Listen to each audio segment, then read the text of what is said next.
The Fifth Element had one scene that seemed impossible to shoot, and it was almost lost forever. When you think about Hollywood blockbusters, French cinema is not the first thing that comes to mind. French filmmaker Luc Besson abandoned expectations and turned the sci-fi genre on its head with the 1997 release of The Fifth Element. With roots in French New Wave cinema that emphasizes visual style and experimentation, Besson created a unique kind of film with bold and bombastic fashion, humorous and bizarre antagonists, and a dystopian future set to lush colors rather than monotone palettes. He is credited as one of the creators of the French film approach known as cinéma du look, which emphasizes style over substance. In the case of The Fifth Element, it has both. As The Atlantic notes, when the film's hero, Corbin Dallas, played by Bruce Willis, became misty-eyed in a moment of revelation during the opera scene, it was something unheard of in a modern-day blockbuster. Think Han Solo weeping rather than replying, "I know," to Princess Leia's love confession, or Neo disconnecting from the simulation to collect himself whilst shedding a tear. Whoa.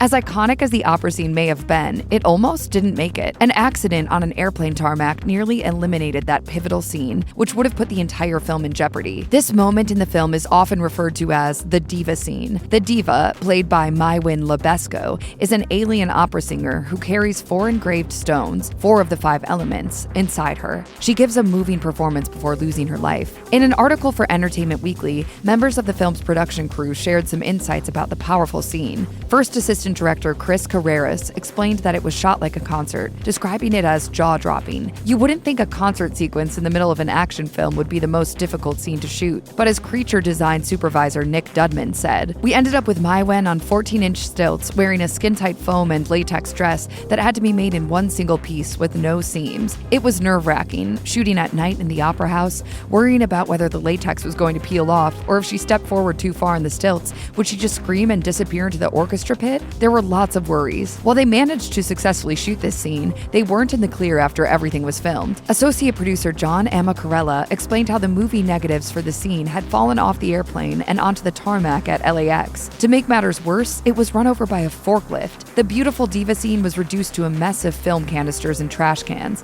but luckily, the editors were able to salvage the negatives and cut them together into the scene that Besson wanted. It's my lucky day. What might The Fifth Element have looked like without the scene? If they hadn't salvaged enough footage, the crew would have had to reshoot it to establish the basic premise of the Divas concert. Unfortunately, reshoots are rarely as extensive as principal photography, and there's no doubt that the film would have suffered without the original footage. More importantly, the concert contains the story's most cathartic moment. The diva scene gives Corbin Dallas and the film's viewers a brief respite from the non-stop action that assaults the senses. Without it, the narrative would focus mostly on the action sequence with the alien Mangalores. The pause serves as a moment of reflection for Dallas, and it's important for his character arc. It completes his transformation from reluctant hero to galvanized savior of humanity. This essential scene sets Corbin Dallas apart from the flat, Western-inspired heroes that came before him. Thankfully, the greatness of The Fifth Element was saved with the recovery of the diva scene footage. The film was a labor of love that Luc Besson began writing when he was a teenager. The end result made $263 million